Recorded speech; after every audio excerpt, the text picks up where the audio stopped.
ഇന്നലെ 60 കൊല്ലം ഉണ്ടാകും, 40 കൊല്ലം ഉണ്ടാകും. ഒന്ന് ഇന്നലെ, അത് കഴിഞ്ഞുപോയി. രണ്ടാമത്തെ ഒരു ദിവസം ഏതാണ്? അത് നാളെയാണ്. നാളെയെ പറ്റി നമുക്കൊന്നും പറയാനറിയില്ല. നാളെ എന്തൊക്കെ സംഭവിക്കും നമുക്കറിയില്ല. ഇനി ബാക്കിയുള്ളത് ഏതാണ്? ഇന്ന് മാത്രമാണ്.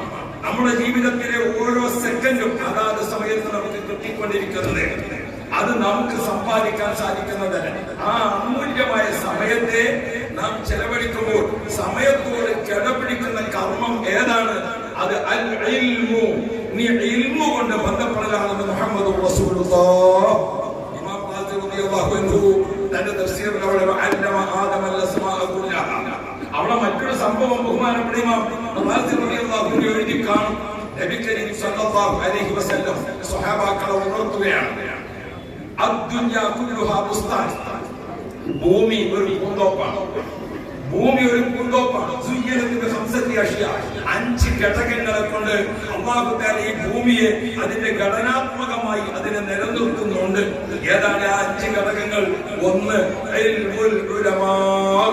ബഹുമാനപ്പെട്ട നബി സല്ലല്ലാഹു അലൈഹി വസല്ലം തങ്ങൾ ഓർമ്മപ്പെടുത്തുകയാണ്, ഈ പ്രപഞ്ചം അതിന്റെ സമാധാനത്തോടെ, ഭൂമി അതിന്റെ അച്ചുതണ്ടിൽ കറങ്ങുന്നു, സൂര്യൻ കറങ്ങുന്നു, ചന്ദ്രൻ കറങ്ങുന്നു, അതിന്റെ ഒക്കെ സഞ്ചാര പദങ്ങളിൽ അതാത് സമയത്ത് നടക്കുന്നതനുസരിച്ച് ഇവിടെ ഇങ്ങനെ അതിന്റെ ഘടന, അതിന്റെ ക്രമം, ഓരോ ആളുകൾക്കും ആവശ്യമാകുന്ന രൂപത്തിൽ വായുവും വെള്ളവും വെളിച്ചവും രാവും പകലും ഒക്കെ കിട്ടുന്ന രൂപത്തിൽ അത് നിലനിൽക്കണമെങ്കിൽ 5 ഘടകങ്ങൾ അനിവാര്യമാണ്. ഏറ്റവും ആദ്യം ലോകത്തിന്റെ ഘടന സമാധാനപരമായി നിലനിൽക്കാൻ, ഭൂമുഖത്ത് ജനങ്ങൾക്ക് താമസം അത് കൃത്യമാവാൻ 5 ഘടകങ്ങളിൽ ഒന്നാമത്തത് ഇൽമുള്ള ആലിമ്യങ്ങൾ ഉണ്ടാവലാണ്.